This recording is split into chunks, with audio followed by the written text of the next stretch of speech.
All right. Welcome back. This is KUTV Rise Today Biashara Tuesday, and right here in studio, I'm joined by very energetic gentleman. That is Biosmail Hassan and Ojwang Mariam. Gentlemen, karibuni sana on the broadcast. Asante. This is KUTV Biashara Tuesday, and today, naona mmeniwarn. Hatuja kuwarn. We are your brothers. We are your brothers. We love you. We want it to put it out clear. My name is Ojwang Mariam. If you are interested in Sylvia, when tunafanya mambo ya bride price na hizo vitu zote, tutakuwa hapo hivyo tukibagain. We've seen our girl grow. There are levels we can't kubali uende chini in terms of value. That's why we keep telling you, isn't it? That's ameshinda award. I mean, award winning, yeah. Oh my goodness. Oh my goodness. Before I get nikuwe flattered nianze kuchora chini. Allow me to get our viewers on board. This is newspaper review. We are going to talk about several stories that are given prominence on these headlines that you're having with us this morning. We have The Standard, we have Daily Nation, and we have The Star. If you look at all these newspapers, they are having really different stories as the headlines. That means stories don't align this morning. We have The Standard, The Star. The headline they're having this morning is Audit and Arts Payslip Crisis in Public Sector, a different thing from what is given on the Daily Nation. The Daily Nation is talking of a State House spy software dealers, passport revoked, and The Standard is talking about Jogo House wars. So we'll be going step by step, a newspaper at a time, and tutachambua stories moja kwa moja. So let's begin with The Star. I believe most of you are lacking this newspaper, but I'll just give the headlines. If it rings something, we'll do it. If it doesn't, we'll ask our viewers to get a copy.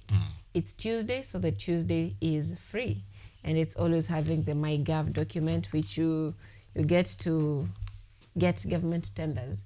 There's one thing that is reading about government tenders, and it's another thing to get the tenders. So The Star this morning, Audit and Arts Payslip Crisis in Public Sector, and it says that employees are going home with less than a third, and this is because most of them are having loans, and then on top of loans there is deductions. There is SHA, there is affordable housing levy. There are several levies: SHA, SHIF, NSSF. We have housing levy. We have also, at the end of the day, the employees go home with less than a third of their gross pay, which is unconstitutional. But at the moment, and this lady, this Auditor General, she's really vocal. She's among the few people who are doing their job. Ukiongeza na LSK president. Madam Faith. Yeah, Madam Faith. The women who are doing great jobs in the public sector. So, does this ring alarm? It does. And as a society, it still narrows down to us. We don't have goodwill as a people, whether it's the government, employers, brothers, sisters, everyone. We don't have goodwill as a people. If you look at countries that are doing well in terms of civic engagement and civic awareness, it's not because of the government. It's because of them as a people. That we as a people, we have financial discipline. First, we have financial discipline. So that nikipata 100 leo, I can budget it. Na ingie kwa budget. Right. That is us lacking discipline and goodwill to learn that discipline, let's say financial literacy. But in those countries we call civilized, they are doing that and they have that. It's being cultured into their kids right from the age of 3. Mimi hata nangangana naanza at the age of 7 kwanza kufunza mtoto financial literacy. But there are things we are supposed to be taught kutoka huko tukiwa wadogo. At a time katoto kanaanza kulia, kwa supermarket, nataka hii chocolate. Unaanza kukafunza, hii chocolate inatoka wapi? Then you come to Africa and you get, we have people born from two sides of the coin. Wanasemaga haves and haves not. Ule wasaidia haves atafunzwa financial discipline. Akishakuwa mkubwa utapata kuna millionaire bado atatoka kuwa millionaire na akue maskini. Is it because hakufunza financial discipline? No, ni juu ya goodwill. So sisi kama a people, society ya Kenya tunakosa goodwill na discipline. Alafu sasa gava inaharibu zaidi. Juu gava iko na zero goodwill na zero financial discipline. Imagine unalipwa leo, unakatwa 16%. Hiyo ni VAT, value added tax. Hapana, pay kwanza. After pay unakatwa VAT. Ukishakatwa VAT unatoa rent. Nataka tuangalie wewe unabaki na nini. Unatoa rent. Ukishatoa rent unatoa za sako. Kuna mahali unakuaga na sako. Si umesema kuna loans according to the star. Kuna mahali kuna SACCOS. Ukishamaliza hizo vitu zote unabaki na 30%. Unapata kitu inaitwa black tax. Now, black tax kwa watu wenye ni ma firstborns huko nje. Black tax inapandaga na wewe ni born gani kwa familia yenyu na how empowered are you. Na umebaki na 30%. Unatolea mokoro hii. Kama mko brothers wawili, watatu, wanne, kila mtu anakuhitaji. And then mistake ikue, you are what the society figures out as empowered. Unajua mtu empowered according to society ni gani? Mtu ameenda university, akagraduate, akapata degree. Imagine umegraduate, umepata degree first class honors, uko Kitengela unavuta mkoko, unauzia watu maji, na kwenye home wanakungojea uwasaidie, na uko na 30% hapa hivi akakusaidia. Goodwill gava inahitaji na financial discipline. Alright. Walituambia kuhusu bottom up, si ndio? Inafaa itoke pale juu, ikishuka kutoka kwa President Ruto kwenda chini. Goodwill. Alright. Lismal, does this raise alarm? Of course it does raise alarm. And we are having a similar conversation with Ojwang as we were looking into the newspapers just before we came on board to the show.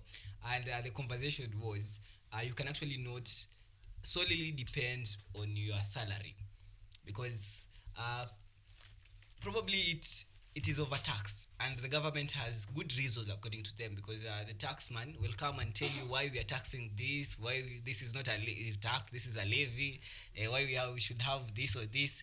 But again, it comes to us as the workers now, because we actually depend, most of us, which is a very bad direction that we're taking. Most of us depend on our salaries. But for when we come to financial literacy, we say that probably do not depend on your salary alone, because in the event that your salary delays, it means that you're actually financially incapacitated. And we have many mouths to feed. Most of us are breadwinners. As the breadwinning nowadays does not even depend on the age. You can actually be a breadwinner, and then there's the black tax that is still talking about. So we, as a Kenyan, leave alone the government. Even if the government does not tax your salary, you are actually overburdened as long as you earn something in the country. So I think we should actually take it upon ourselves that we start other things. And even as those people who are saying that let's start businesses, the business world is not even friendly. The business environment is not friendly, because it comes back to the taxation, frustration, there's witch hunt, and people maybe might be jealous, and there's the prejudice. So you just need to be a survivor in Kenya for you to actually All right, hasara atawale. All right. Now, still on the star, we have parental consent policies fueling teen pregnancies, and they are giving a story of ladies of 18 years and below, whenever they go to chemists or health facilities to get contraceptives, they're sent back home that enda leta mzazi. Something cannot be done to you without a parent consent. Yeah. From where I sit, I'm a traditional person when it comes to morals. So from where I sit, I feel like letting young girls of a younger age going to the hospitals and getting contraceptives at a younger age, it only encourages them to engage in, please don't come for me. No, engage in immoral activities.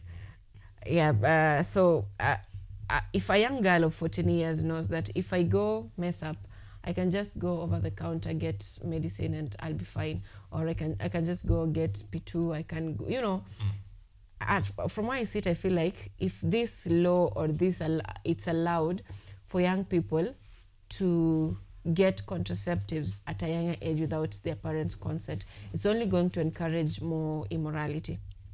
John, from where you sit, what do you think? Let me see it as a father so that I can understand you better.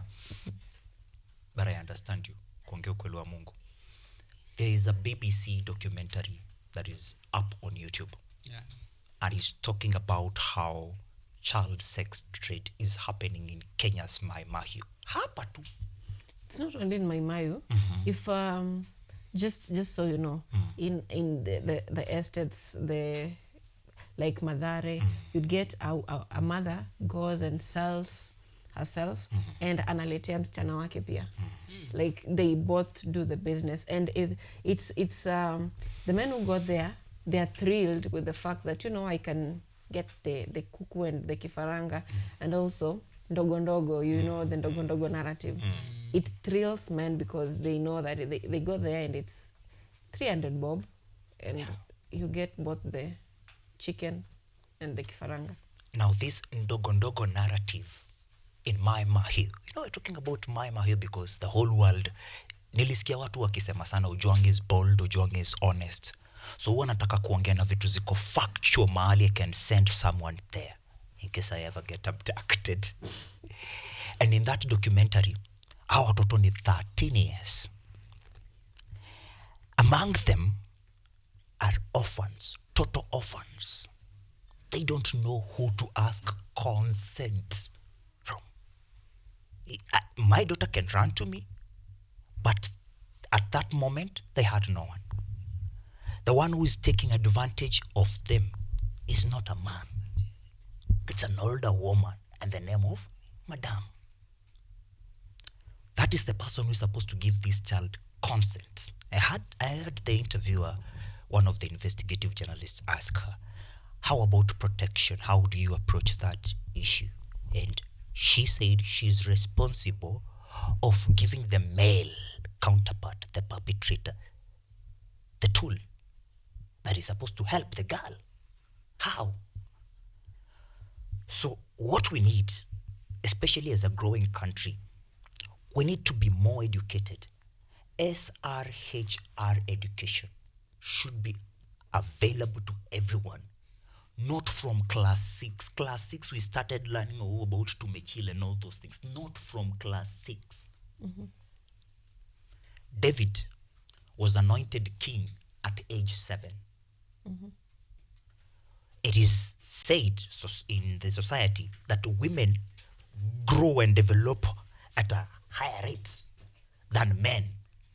So if David, the boy at 7, is becoming a king, what can a girl at 7 be? If she can be that, then she's ready to know herself. As anaenda akijijua, anaenda akipata SRH, sexual reproductive health and right awareness and education. So right, that anaweza jipata mahali amerepiwa, anajua what to do. Without kuenda kwa polisi and then unarudishwa. It doesn't encourage immorality. It encourages self-awareness. It encourages such conversation that will spark something in parents' mind and start taking more responsibility of their children and not leaving that in the hands of authorities like police stations or hospitals, or who else can give such consent, or the judiciary. All right. Now still, this is a very important conversation because right now, children are home. It's they are for like a month at home, and still on the Star, we are having a story of defilement. That story is on page 3. Long road to justice for girl 8 defiled by a 65-year-old man, and this guy had worked for 2 years with the family, and the mother left. And then, you know, this is mostly to parents who normally say that, you know, mimi msichana mdogo hawezi nifanyia kazi. I prefer having an older woman, or I prefer having someone who is of old age. And now this is a 65-year-old man who defiled an 8-year-old child. Let me say child. And it's important because children are at home right now, and the parents tend to leave the responsibility of care to the nannies, to the house helps, to the shamba boys. They tend to, you know, trust, because you know we've lived together, you are like family.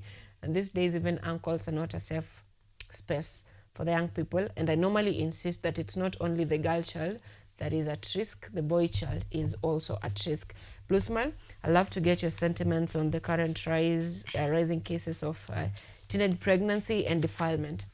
First of all, I would like to go back to the question you asked Ojwang on this if who is supposed to give the go ahead when maybe a young person has gone to look for these contraceptives. Yeah. So I'll speak as a Gen Z, coming from the university. I'll say that of course they're 18 and above, and no one really, there's no need of consent. But I think we need to have this conversation even to maybe the 16 years old and stuff. Because right now, maybe engaging in intercourse is no longer something that we really need to be scared of, because it is happening. And we can actually not maybe protect these people in such a way that we can actually tell them maybe to avoid this thing, because with the internet, as much as it gives us political awareness, but it exposes them to different levels, and you do not know what these people are exposed to. So sometimes it might be hard, but with continuous and vigorous education, we can actually tell them on safer ways. It's not like when we are teaching them safer ways, it does not mean that we are actually maybe promoting in immorality. And when we start teaching them safer ways as early as 15, so that they can understand these are some of the things that when you get yourself in this situation, this is some of the things that you need to do, we will actually be solving this teenage pregnancy thing. Because from my point of view, I think that we are living in the people who actually, as much as we are condemning this issue, but we are outdated, or we're not dealing with this situation with current problems. Because the issue of teenage pregnancies, instead of us telling them to maybe use contraceptives, the word is actually contraceptives. Then the guys, you're telling them to abstain. Like, as in you're not solving this problem, but you telling them to abstain, they will not probably abstain. So deal this problem with modern solutions. Give a modern solution to these issues. Okay, the issue of because of time, the issue of our sisters, our young sisters staying at home, and probably there are a lot of sexual predators out here who they do not actually have confidence in going for people their age, people ripe enough. They want to take advantage of young people. Probably, they actually messed up people. For real, they just messed up people. For if they can get to that extent of taking advantage of small children, they actually messed up people. And we actually do not have to negotiate with them, and let's not make it as if the problem is with our young girls. The problem is with the defilers. The problem is and we need to make sure that those laws that are there are actually used as an example, so that when you get a case like the 60 years old guy who was defiled an 8 years, we need to have a task force or laws that will actually be enforced on them, and they'll serve as an example. Let's have examples on newspapers, like 60 years old man who defiled 8 years girl has been sentenced to maybe 8 years in prison. Those should be in the newspaper, not at a case. We are reporting a case, because it will be like, okay, we've just seen this case, and it might actually motivate someone. But when we see those sentences, the person who is actually thinking of defiling will be like, oi, this guy amekula 60 years in prison, and then ataogopa. So as in, it's all I think the problem is how we are dealing with these issues. Let's not deal with it as if we are dealing it in the 1960s, 1980s. This is 2025. All right. Umesema sisi watu wa old morals to Hapana, you incorporate. Mimi I incorporate. All right. You see, my mom ni generation iko hapo juu. I'm a millennial. My baby mama is a Gen Z. My daughter is a generation alpha. I have to be able to live with all the generation. All right. I have so nilikuwa nasema kuhusu chenye yeye amesema. All right. Blue Smile amesema siku hizi asali zinafunguliwa mapema. The conversation should shift from abstain kwa sababu asali itafunguliwa bado. So unataka niseme. So amesema ripe age, watu hataki kungojea ripe age, na nikajiuliza ripe age ni gani? Alafu akasema watu wakiangalia wataona 65 years. Nikakumbuka kwa TikTok niliona mtu akiuliza na hii jela mtu anaweza choose ni jela gani? So kuna watu hawaogopi huko nje. That won't make them scared of that. To learn to kuwa good people. All right. Tusiangalia ati 65 years ndio inakushtua. Kuna mtu hata ashtuliwa na 65 years. Ni Gen Zs. Watu wanaenda maandamano wakiwa wameandika eulogy 65 years. Lakini Gen Z hatuna hiyo tabia hiyo. Tazeeka. All right, let's shift the conversation now to a little bit of politics. It's on the Star and they are talking about political baggage weighs down opposition 2027 bid against Ruto, and they're talking about the difficulty in finding the right flag bearer of the opposition party. In the last couple of days, we've also witnessed Sifuna's wave inachemka akisema mimi nitasoma as long as hawataniambia nisome inaunga mkono Ruto. And it is something that is really in the political world. It is fueling tension, whether it is that he might be the new flag bearer or the united opposition kina Gachagua will decide on the new politics flag bearer. So the question of flag bearer, tribal politics and lack of charisma undermines the efforts. That is the efforts to unseat Ruto. Once again, it's a conversation on 2027 polls. Yeah. The politics of Kenya. Kuna mtu aliniambia hapa hivi that it's funny. Alisema hivyo kwanza nikakaa chini, nikacheka. I realize it's indeed funny. Do you know kutoka 2023 we have sung Ruto must go. Naindi. Hata wacha kuenda. We have been very vocal about it.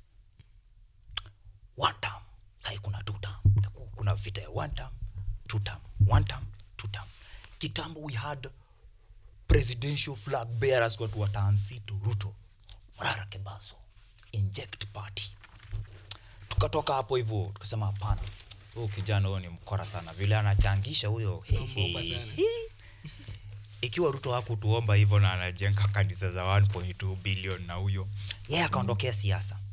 Okia Okoiti Omtata, Busia senator, elected on independent, comes up, very strong candidate, and I support. I can count the number of times maybe Nangure tumesema, well, huyu ni presidential fit sana, huyu hata tunaweza support. From Morara tukipanda. Tunaona huyo tunasema, hey, inakaa kunatokea mwingine. Saizi tuko Emeritus David Maraga. Tunasema, hey, na huyu Emeritus ni kama kwa sawa. The former CJ. Matiang'i, kila mtu anakuja anapigwa. Umeongea kuhusu charisma. The charisma kuongea ukweli wa Mungu is lacking. And Ruto is capitalizing on that to buy charisma from other sides. Na Shuku Itumbe anatumia ChatGPT. So, they support Chan. How are they supporting Chan? They buy all the tickets. By Art and Culture Monday ya before game yenye ilichezwa, tickets zote zilikuwa sold out. By the miss kwenda game, tickets zilikuwa tried buying it. Tickets zilikuwa sold out, si ndio? Who bought the tickets? So tickets zinanunuliwa zote na gava, zinapewa loyalist huko chini. And then anaingia pale anasema, guys, all you have to do is win and you become a millionaire. Na vijana wetu wenye sisi tumeishi kuwa underdog. You know, Harambee Stars imeishi kuwa underdog kwa football. Kila mahali tunaenda tunalimwa. Na shida wanasemaga ni gani? Ni baba. Baba akiwa hapo tunalimwa. Arsenal kama Ruto na baba wako inalimwa. So they had to appease to the gods of football. Manzee wametafuta mpaka coach kutoka Manchester United, South Africa, Benny McCarthy. Vijana wameambiwa utakuwa millionaire. Now imagine akina Austin Odhiambo from the ghettos. You're being told all you have to do is play hawa wa Congo. Don't think about how they won. They are two-time winners. Don't think about how they won. Just think about vile Rwanda na wao wako hapo hivyo wanatafuta gold. Can you go for that gold in your mind? Gold zinakuanga kama kamita hapo hivyo. The guys play and they play in red and Kenya wins. Who takes the glory? WSR 01 huku nyuma. PR at its best.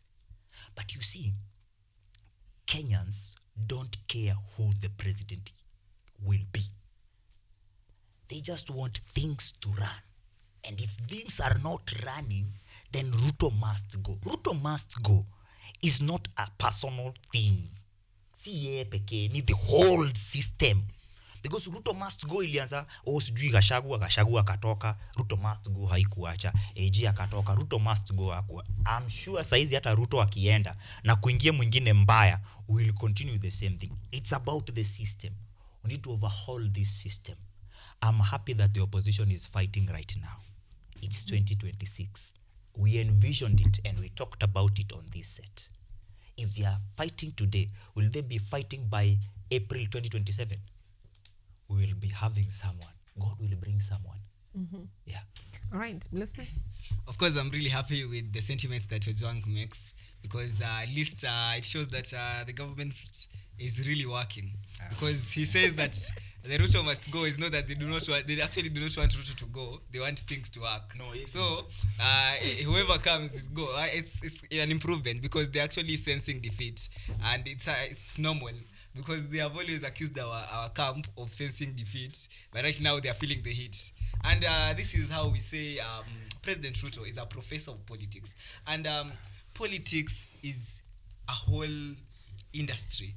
Politics is not just coming to shout and chant one term, two term. Politics is dynamic. How to deal with dynamics. And this is how we say that there's no... Many people say that there's no formidable opponent against President William Ruto, because even with all this one term, even the heat of Ruto must go in 2024.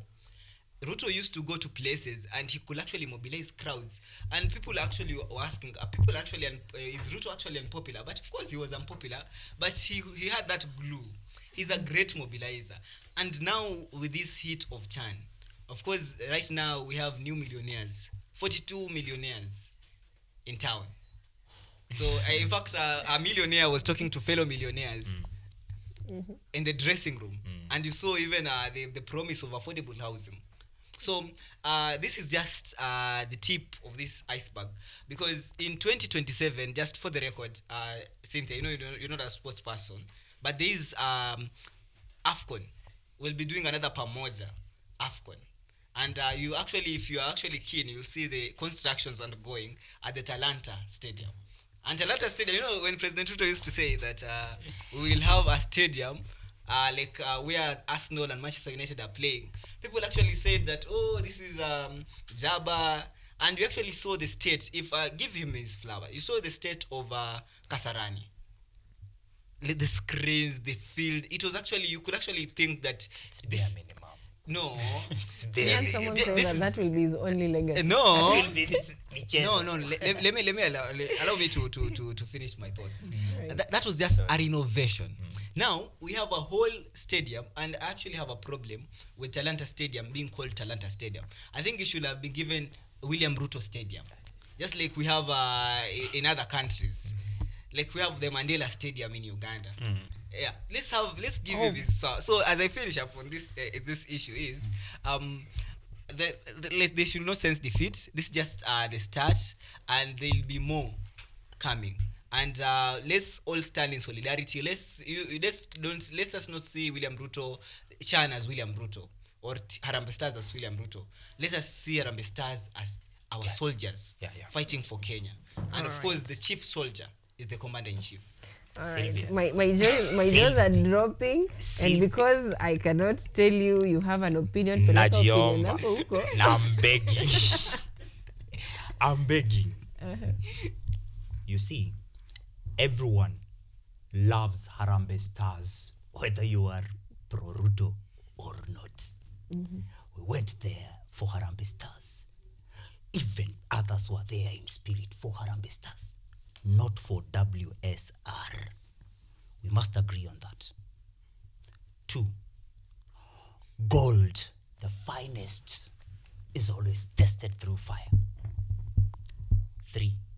Amidst all chaos, the resilient ones emerge winners. 4. And the last one. The conversation of opposition, many people there confused on who will be, is a positive conversation. It means it's not actually just William Ruto who can be president. Maraga can be president. Matiang'i can be president. Omtata can be president. Everyone can be, Kalonzo can be president. Ojwang Mariam can be president. We are a community of leaders. Inaonyesha hatuna uhaba wa mapresidents. Tuko na uhaba wa mapresidents. Hatuna uhaba na hawa wote wenye wako hapa, hawa wote wenye wako hapo. Hawezi. One will be chosen. Watapigana. All right. Hakuna uhaba wa mapresident. I am on the Daily Nation here, and it's a conversation about State House spy. The guest who was here before said that NIS is given the opportunity to monitor our personal data for security purposes. And right now we have this lady here. I don't know if I should call her young lady, but the Kenya-Canadian Mary Washuka who has sued 4 senior government officials, including the head of public service and president's speechwriter, over a botched 123 million spying software deal, has protested that authorities have cancelled her Kenyan passport. She has linked the action to the high-stakes suit, alleging an attempt to twist her into dropping her claim. Apparently, the lady alikuwa amepewa tenda ya surveillance, and mkono wa serikali ni mrefu, so apparently imemfikia. And it is one of the things that the previous guests who are here say, that the government is trying to silence the progress that the youths have made in terms of digital representation and airing their views online, where one hashtag can turn to a revolution. So I want to get your text on that, because muda wetu umeyoyoma. So quick response on youth involvement in government, and also on government surveillance and how government handles opposition in terms of those who question their leadership. There is fear and there is love. Those two things are powerful. Strongest leaders, they either use love or fear. So they sell you fear or they love you.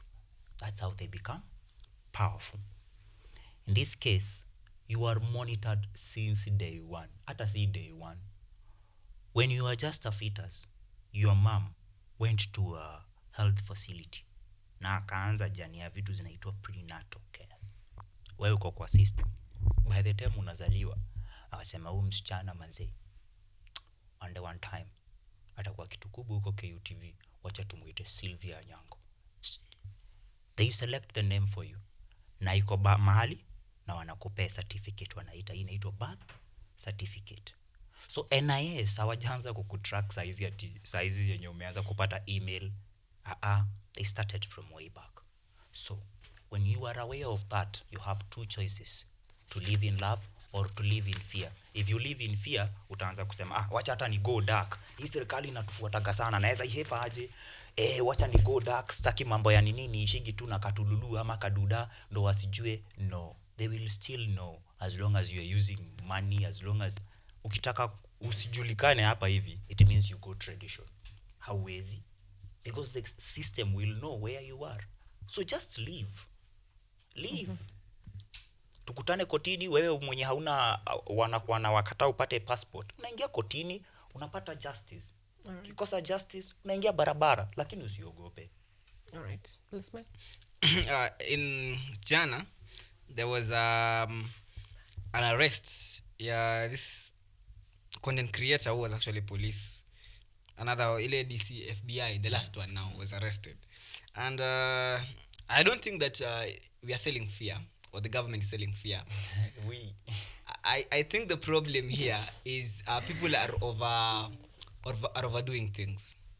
It is okay to criticize the government, and let it be on record. Even the current administration was on the front line criticizing the previous government for its faults.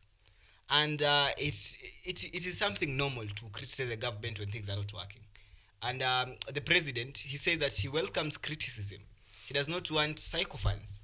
Of course, maybe probably there are sycophants, but he said it during his first days in office. So I'm saying, whoever is pushing, they must go.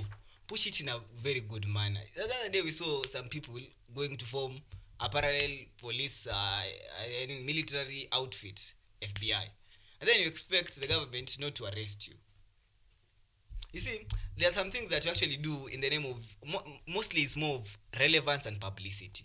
Because you just want the numbers, you want to be known, because there's a wave that you can actually take advantage of. You just tweet, someone puts an elected leader in a coffin, just because he wants clickbaits on X in the name of being a revolutionary. I mean, let's just be careful. Yes, criticize the government, but don't criticize it in a bad way. Today, just imagine, like, you are the one in office, and you probably, people are criticizing you, and then they put you in a coffin. They just, someone is talking about, going after your family. So just put yourself in your shoes. Of course, I usually say that some people here who are actually chatting one time, if they were the ones who are holding that sword of leadership, they would have done worse. So it is, a chief is always a man on a rope. Let me just say, we'll never understand you. And then let's move from that story, because we are closing this. I'll just give our viewers what they need to look out on the dailies. We have a story of Wazungu Mwitu, for lack of a better word. We have British soldiers' children, mothers seek paternity recognition and aid.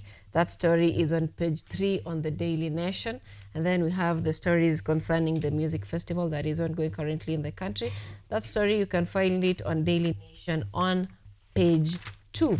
And on the standard stories to look out for, we have Jogoo House Wars, where silent but escalating power struggle is paralyzing the Ministry of Education. We have the PS and the CS, all of them talking different languages, from fee structures to if the education is free or not. So we've seen the PSS who appear to be stronger than the CS. That story, you can follow it up on page 4 of the Standard. And then we have from the Ministry of Trade, we have Hustler Fund, an economic sinkhole, where the civic society wants Hustler Fund scrapped, citing massive losses, high defaults, and claims of political misuse in a scathing new report. And apparently, in every 500 shillings given, 300 is never recovered in the Hustler Fund. And the civil society says that is a loss to the country. You can follow up on that story on page 6 of the Standard. Now back to my guest here. I'd like for you to give us your final remarks. Let me begin with the John. Jogoo House Wars. There's a war that is happening in Ministry of Education. That is Cold War, and it's jeopardizing the state of education in our country. The only Migos I know in Kenya officially, CS Julius Migos Ogamba, is fighting with his 2 PSs. Why should Kenyans suffer because you are fighting? Why are we so selfish? Hii kama mmeshindwa nayo, mnaachana na kazi, mnaachia wengine wafanye, mnaenda home. Blue Smile atawaambia hivyo. You see, one thing about the people who actually lean on the opposition, they usually look for fault everywhere. But anyway, let me leave them to be. So, my last word is our language of hope, because our nation, Kenya, is doing well in the CHAN 2024 competition, and this tells us that we have not been given the hosting rights. Therefore, because that we are hosting nation, we actually deserve to be in this competition. And we can actually, on the Daily Nation, the Morocco coach has actually said that the battle between Kenya and Morocco, we are talking about military language. It's a battle now. It is according to the Moroccan coach, he's saying it will be a tough one. And of course, we know Morocco is among the people who actually anticipated to win this CHAN competition. But they took the chance 2018 when Kenya was to host, and they hosted the same CHAN. Yeah, but look at the language of the coach, saying that it is going to be a tough competition. We are having a battle of some people fighting for millions, fighting to become millionaires, and people fighting for glory. We actually, we are more of this is capitalism. So I wish Team Kenya all the best, and I believe Team Kenya, if it will not get the 600 million rewards that President Ruto has promised, it will get the quarterfinals. I actually predict that Kenyans will get to the quarterfinals. Yeah. All right, let's leave it at that. Just to remind our viewers, there was we were talking about the Ministry of Health, and this is the Standard. We also have the same story. Universities VCs protest course fee cuts as debt soar to 85 billion. So you can also follow that story on the Standard. That is on page 5. And just to remind you, Blue Smile, that we don't write this newspaper. We just read what we exactly. Thank you. Thank you. I'm not saying that, but as in the way he has talked about it in terms of people are fighting Kenyans, but it was, in fact, when you read the story, it is not even something recent. They just backdated it. They're just going back, a flashback.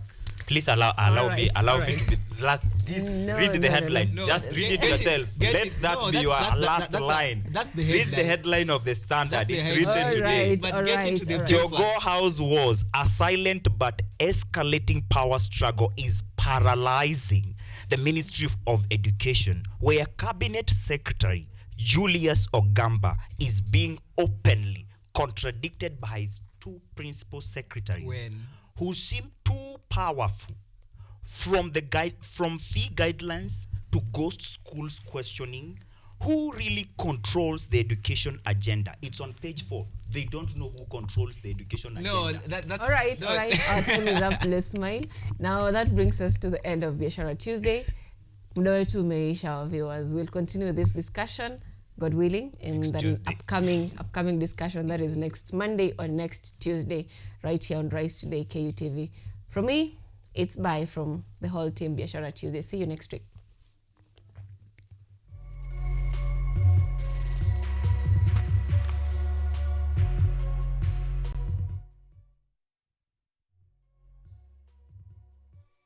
Wanasema kwamba Bwana ataleta maadui zako kwa macho yako na waibishe. Amen.